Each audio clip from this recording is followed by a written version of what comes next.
behalf of the NTSB, I want to extend our deepest sympathies to those who have been affected by this significant event. The NTSB, as I mentioned, does many significant transportation events, not just aviation. We do accidents and incidents in marine safety as well, and of course with bridges and other highway infrastructure.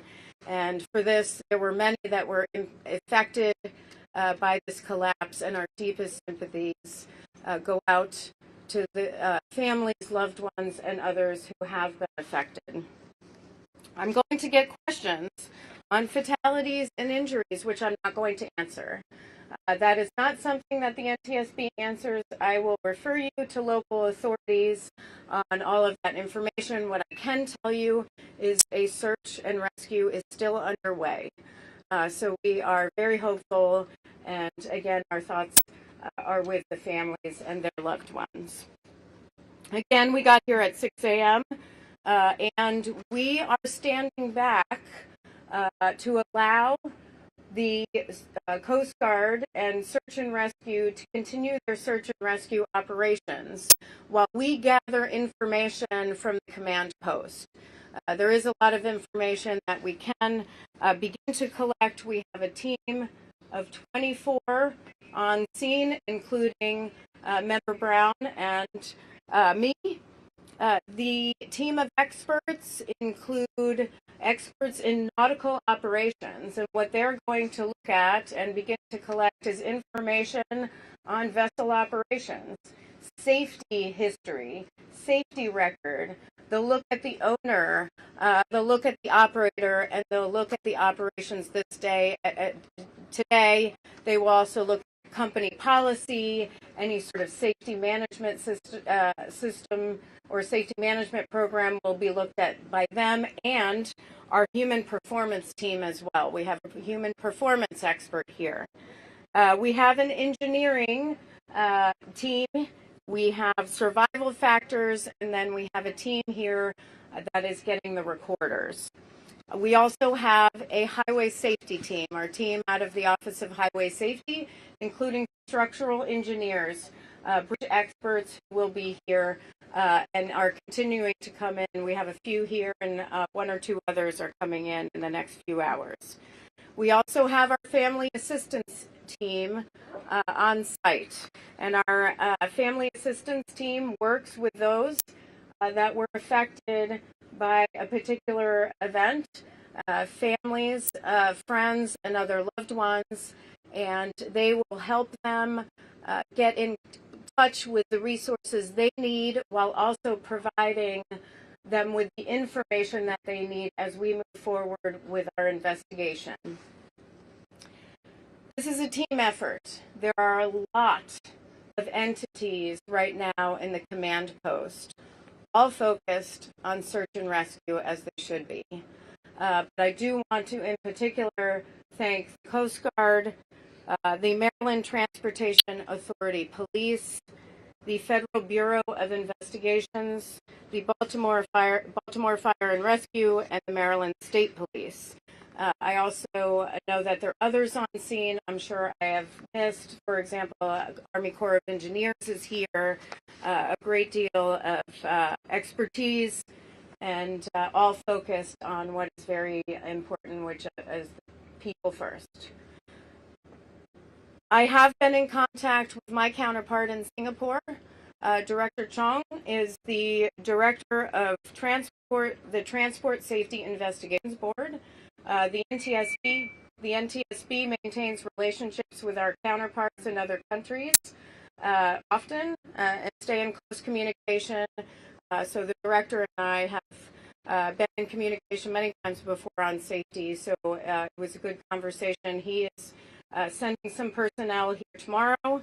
Also, personnel will be arriving from the Maritime and Port Authority of Singapore, who has the focus of being the regulator in Singapore. Now, it's Not a lot of information that I can share at this time, and I know there's a lot of information that seems to be circulating. The NTSB doesn't speculate. We provide facts. And so there isn't a lot we can share right now because the focus has been on the people. However, if you know me, I like to provide information as we can when we were able to verify those facts and be open about that. Transparency is one of our mandates, one of our core values.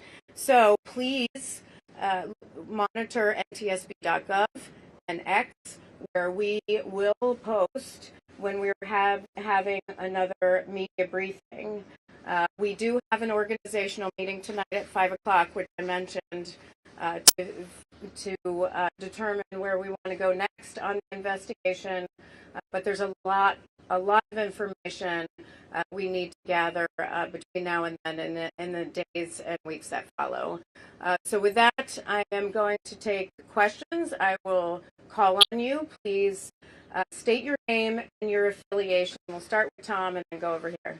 Thank you, Chair Helmond. Tom Costello with NBC News. You spoke of one of the teams within this NTSB structure looking for specifically the recorders on board the ship. Can you speak to what type of recorders may be on board the ship, and what information might they provide? Yeah, at this time, I will have more information about the recorders tomorrow. We chose not to board the vessel today to allow some time for the search and recovery, which we did not want to interfere with. That is the first and foremost. We do have some information, but we need to verify that information first before I provide that information, before I verify it. So we'll have that information tomorrow, or maybe later tonight if you want to check with me. Yes.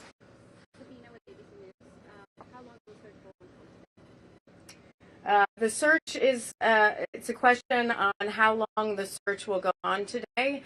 The NTSB is not in charge of the search and rescue operation. That is the U.S. Coast Guard, so I would refer you to the Coast Guard for that information.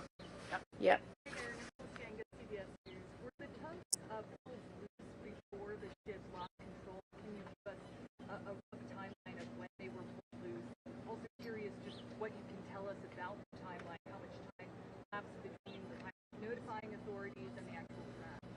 Yeah, there's a question on the tugs and the timeline. Again, I know this is all information you're looking for. The information we get, which often happens in a large event where there are a lot of entities, is there is conflicting information. The NTSB focuses on the facts, so we will figure that out and be able to provide that information in the coming days. Today is far too early for that. Nothing on the timeline so far. How critical will a voyage data recorder be to investigate? How critical will a voyage data recorder be to investigating this? It will be critical. It's a critical piece of our investigation, which is why we have a recorder's team here. Have you been able to investigate or figure out why this ship did not immediately drop anchor when the power went out and they were forced to fly to the bridge? Again, that will be the question is on dropping anchor and whether they did or did not, and the timing on that. Again, that'll be part of our investigation and part of our timeline. I can provide you more information on that in the coming days, but not today. About birthday, and I just wanted to check, do you have any information on the crew that was on board, their nationality? Were there 22 Indians on board? Apparently there's a report that says there were 22 Indians who were on board. The question is who was on board the vessel and nationalities. I've heard conflicting information on that as well. We will have to get back to you on that. Yes. Do you have any reason to believe there were major deficiencies with the vessel before it set sail? What do you learn from previous inspections? The question is, were there any deficiencies on the vessel before it sailed, and will we be looking at any safety information? That is part of our investigation, where we look at in-depth at safety information, anything that may have occurred prior to this, any sort of safety history with respect to the vessel, any sort of maintenance that was done to a vessel or the vessel or component on the ship. We will look at all of that, but it's much too early for all of that. You spoke about the government aspects that are here. Can you talk about private sector folks that are working with? Are there folks from Paris, are there folks in the insurance companies that you're in contact with now who are on the scene today? The question is, who are we working with from the private sector folks? I mean, certainly we're working with the owner operators, which are two different entities for this vessel.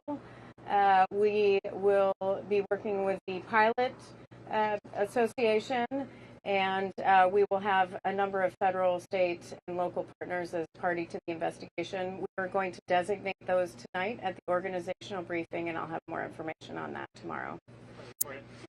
Given, obviously, the search and rescue effort is the main focus right now, handled by the U.S. Coast Guard, but the Key Bridge being such a major thoroughfare for the city and for our commerce, for our entire country, not to mention the waterways being shut down, is there any sense of urgency to get this cleaned up faster, or what exactly is the priority beyond just the search and rescue? There's a question on what's the priority beyond the search and rescue.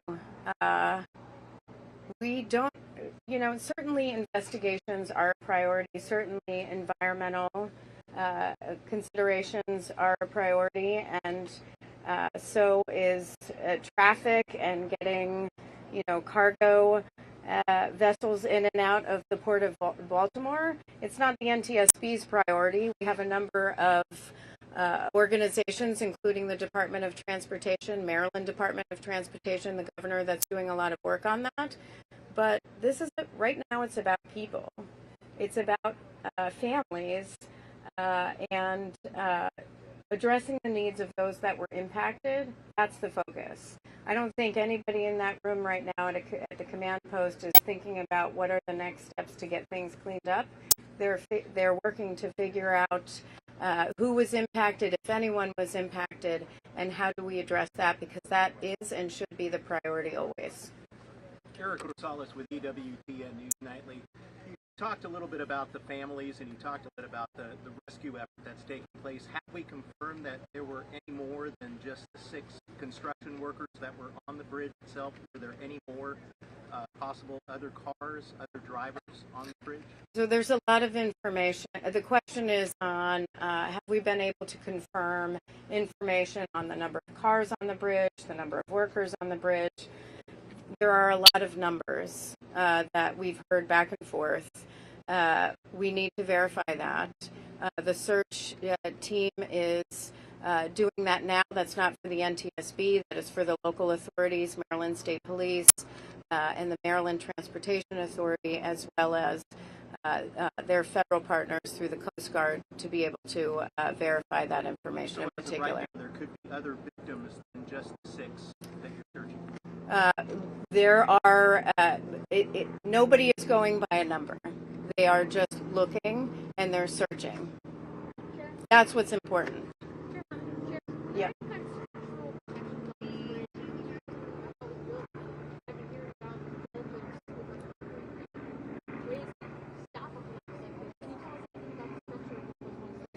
Yeah, the structure of the bridge, there's some questions about the structure of the bridge, protective structure around the bridge or around the piers to make sure there isn't a collapse. We are aware of what a structure should have. Part of our investigation will be how was this bridge constructed? It will look at the structure itself. Should there be any sort of safety improvements? All that will be part of our investigation. We go very broad in our investigation.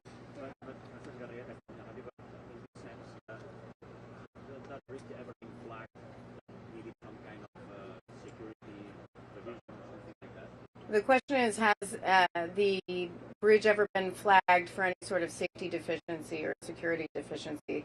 That is information that that will take time to dig through. I will just point to our recent investigation of the Fern Hollow bridge collapse, which took almost 2 years to get information on inspections and what was and was not done after those inspections, and whether there were records or not records maintained. That's specific to Fern Hollow Bridge, but it is very cumbersome process. It's a very meticulous process where they have to dig through a lot of information. So it will not be something that we will be able to verify while on scene.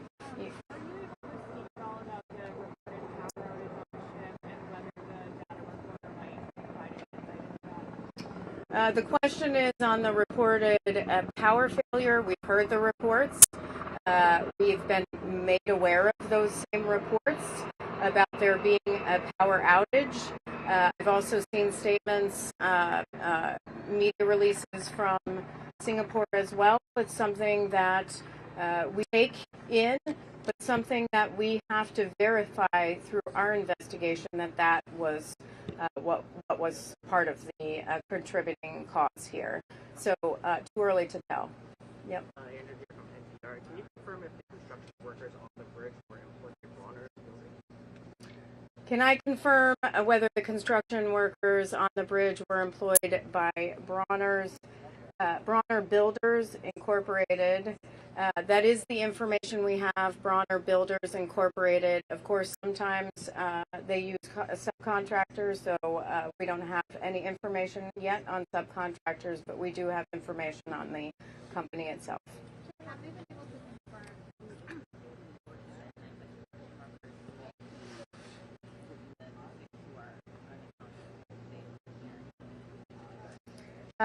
Is there any information on anybody that is unaccounted for and whether they were able to verify with the company?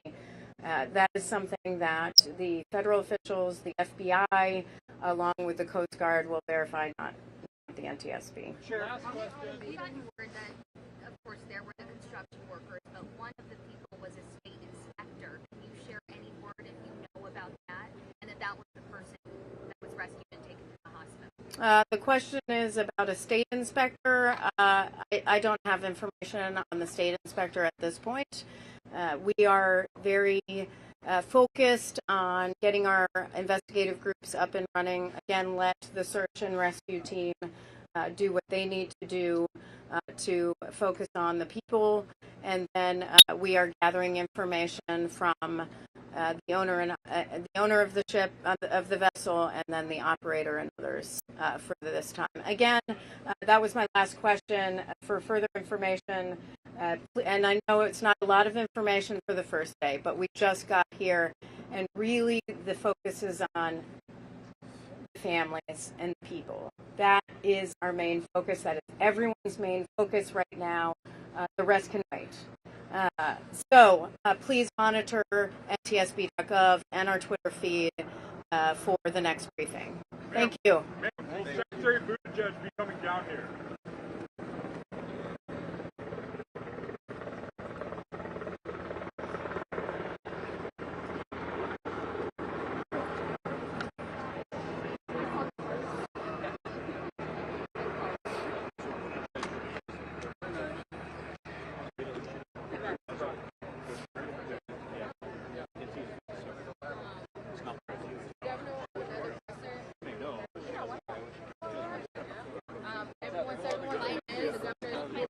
Governor's having a press.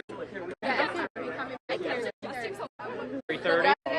The governor, as well as others, will be coming back. The governor and others are coming at 3:30 for a 3:30 presser. for another presser, guys. Who is it at 3:30? Governor Moore. Okay, thank you. Sorry.